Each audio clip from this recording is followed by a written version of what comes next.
Hey guys, it's Ant and I'm back with my next episode in my The China Files series. This time I'm talking about Yulin City, China, in Guangxi province. This was where I undertook my very, very first teaching assignment way back when in 2004. In the big map of China here, you can see there's Beijing, there's Hong Kong over here. They tried to send me up here into Liaoning, in between North Korea, Russia, and the coldest parts of the world. I said no freaking way. I insisted on being in south, and so they found me a teaching position south they said I would hate. Turns out I didn't. The place they put me was a place called Yulin, and this is it right over here. This is the ocean down below. There's Beihai and there's Nanning, two places that I've been that we'll talk about in other videos. Nanning I've been to a couple of times. Once I went shopping there. That's the story into itself. And the second time was to get married. But Yulin is where it all started. This is a relatively recent Google Maps picture of Yulin, which of course is not as accurate as it likely is. But when I lived there, Yulin was about this big, and it was 1 million people. Now it's this big, has its own ring road, and a population of 5.76 million. So this city has boomed. It took me forever to find the district that I used to live in, because I was looking for a central district with the central square of the city, and I couldn't find it. It didn't exist. However, I did eventually find it, and I found my school. This is the Yulin number 9 middle school. Not very interesting naming conventions there. Number 1 middle school, number 2 middle school, number 3, etc. So this is the school compound here. Of course, the running track and soccer field. This is the basketball courts. This is a combination gymnasium and lecture hall for meetings, announcements, etc., etc. If it's too rainy to do the morning announcements and exercises outside, they'll do them with the kids inside. These two giant buildings here are student dormitories. This is a older kids classroom building. This is the younger kids classroom building. These two buildings here are for the teachers. I lived in this one. And these were for the youngest students over here. So this is the building I taught in. This was my view from the balcony-ish out in my apartment. This is the tallest building in the city. Like I said, that was the downtown when I lived there. It's not the case anymore.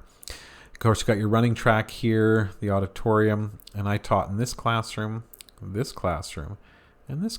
I had 3 classes. Now, the kids would generally mill around, either walking and talking and just chatting around the running track, or they'd come mill around here and play basketball, a lot of basketball. This obviously is a class because there's a person wearing color. The students all had to wear matching uniforms, male or female, white shirt, button-up shirt, and black trousers, everybody. Motorcycles belonging to the staff members who didn't live on site. This building is a canteen where students could buy ice creams and chocolate bars and things like that in between breaks. And this was the most horrible, disgusting slough in the universe that created millions and millions and millions of mosquitoes that, even with air conditioning on, windows closed, mosquito net on, scouring the room for hours with a mosquito racket first, I would still get 20 bites when I woke up the next day. Every day. Horrible. So this is free time when you have kids, like I said, just sauntering around or playing basketball. They would display artwork that the students had done and different government notices and mentions along here. And as you can see, there is a little farmer that lives out in this area here. I don't know what he's, maybe he's a fisherman. Maybe he fishes out of that thing. I don't know, but hated the mosquitoes. My first experience with living on the 5th floor in China. In China, as I mentioned, if it doesn't have 8 floors, it doesn't have an elevator. So I would walk up 1, 2, 3, 4, 5 flights to my room in 40-degree heat, 90% plus humidity, and it was exhausting. And I would do this several times a day. I had 3 classes a day, so I'd be going up. They wouldn't think to put them all back to back. No. 1 in the morning, 1 early afternoon, 1 late afternoon.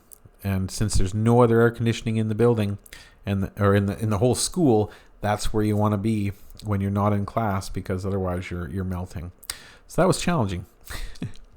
This was the view from where I was from my room. Again, the giant slough. This place is crazy. This vegetation here is not ground. This is all solid water all the way around. The entire thing was completely covered with water. At that time, you needed a boat to get across here. If that brick fence ever fell down, the place would flood instantly. They lived with the lake surrounding them. This was the inside, very basic. On the other side of this glass wall and door here is a very small basic kitchen, 2 burners that are being fed by a gas tank, like a propane tank in your kitchen. A small sink, and on the other side of the room, a toilet. Thankfully, they did have a toilet for foreign teachers, and a shower in the same room. Again, you stand over top of the toilet as you shower, but functional. This was the living room, bedroom, a little plastic wardrobe, a bed, and that was it. An air conditioner, a TV that was so terrible it wasn't worth turning on, and a really, really crappy old computer that barely connected to the internet, but it kept me in touch. You can see I was a bit of a hippie back then. This was the school's pride and joy. They were able to buy a car that year that brand new at that time was about 2,000 Canadian dollars. It's just as glorious on the inside as it is on the out. This is the student dorm right across from my building, which was kind of sad in one way because there would be 8 students living in this little cell here. They have 1 bathroom, a miniature little kitchen if they want to cook something, no microwaves or anything like that, just a little gas stove, a tiny, tiny little shower and toilet. They would hand wash all their own clothes every day. And 9 times out of 10, they wouldn't even shower because there's no hot water. So they would just use a bucket and sponge bath. Very common, very stinky kids. But yeah, this was their life. And the great thing for me was when I'd get up in the morning and come out of my room, they'd all be there screaming at me because they see the teacher. Yay. Now, this is really neat too, because this is the construction. They're building these extensions on these units here. So basically they build 1 floor worth of the pillars, the support posts, and then they fill in between with brick. As you can see here, different size bricks, small bricks and cinder block bricks, but the whole thing, they build it up all in between solid. And then they build this framework underneath of old framing boards, curvy as shit, bent up old logs, nail it all together, and then they frame up the floor above it. So it looks like this. You couldn't pay me enough money to go walking through here before, after, or during pouring concrete. No way. Just looks scary as hell to me. Some boards all over the ground here or whatever. And as they build their way up, they build. You can always tell when a building is under construction in China because it'll have bamboo scaffolding around it if it does, right? And so yeah, this is what it looks like from the top. Underneath that kind of mayhem of logs is they build up the frames for the floor. So these will be the ceilings of the room below it. And they'll fill this all with concrete, manually hauled up here. No pump trucks, just all manually brought up here and brought across by hand. And then smooth it all out, take the boards off from the bottom, and up they go again. So these were my kids. This was the biggest challenge of teaching, especially as a new teacher. Well, the biggest challenge was all of these kids were given English books, ESL books, that were meant for Mexico. So let alone trying to explain what a quesadilla is, forget about trying to get these kids to pronounce it. And it was ridiculous. There was no way these kids should have been learning this. There was no way they were going to get this language. It was pointless. We had 40-minute classes, and the kids hated it. And I had to try to keep these kids occupied and engaged. Now, as you see here, this is a big group of kids. This is half the room. You can see the faces there and there. There's 2 sides to this. So this is one of my classes. This is the other. 50 to 60 kids in each class. Good luck even remembering their names. And here's the other. Again, 50 to 60 kids, all in the same class. Crazy. So how did I do it? Well, I made them a deal. I told them your books suck. They're garbage. So what we're going to do is we're going to read whatever we can read out of the books for 20 minutes. We're just going to read it together. I'll say it, you say it. I'll say it, you say it. Which is the method of English they're used to anyway. I said, but when we're done that, we're going to do it my way. And we're going to learn American songs, Western songs.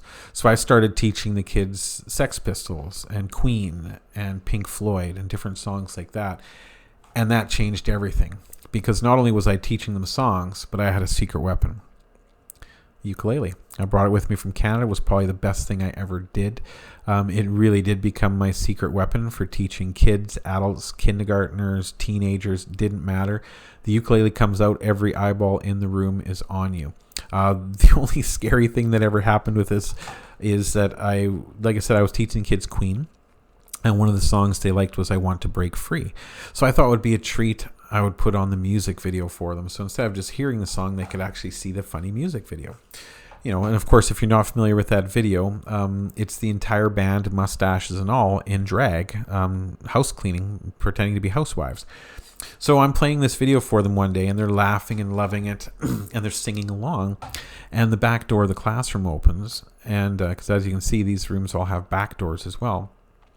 And the boards of directors of the school, the education bureau, the principal, all the head teachers walks into the back of the classroom.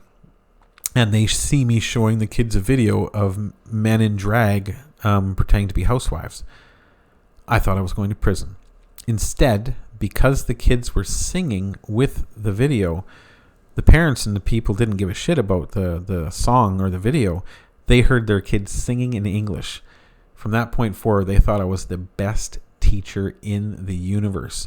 Luckily for me, I brought my ukulele, and luckily for me, I'm not shy. I will play my ukulele anywhere, in restaurants, on public streets, in the park, in school, whatever. It doesn't matter. I've never been shy that way, and it was definitely the thing that made the difference.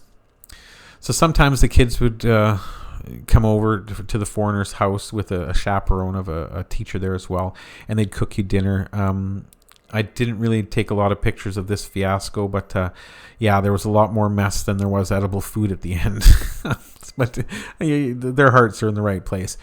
Of course, one of my other foreign friends in town, there were 7 foreigners in this entire town at that time. He was teaching at the high school across the street, and he got invited to have dinner with the kids, and so he invited me as well, and that was fantastic. It was a much, much better meal, and we had a really good time. And they love having any opportunity to practice their English with an actual foreign teacher. And this is how I got away from it all. This is how I got back and forth from the school into downtown Yulin, where there were shops, where there were restaurants, where there were all sorts of fun things. Again, I wish I'd been able to take so many more pictures, especially of this bus, the interior. It was scary, but yeah, it was great. So I'm going to cut off there, and I'm going to keep these videos a little bit shorter. I'm going to continue in part 2 of Yulin, where instead of looking at the school, we're going to kind of look at the first town I lived in, and some of the things that I discovered.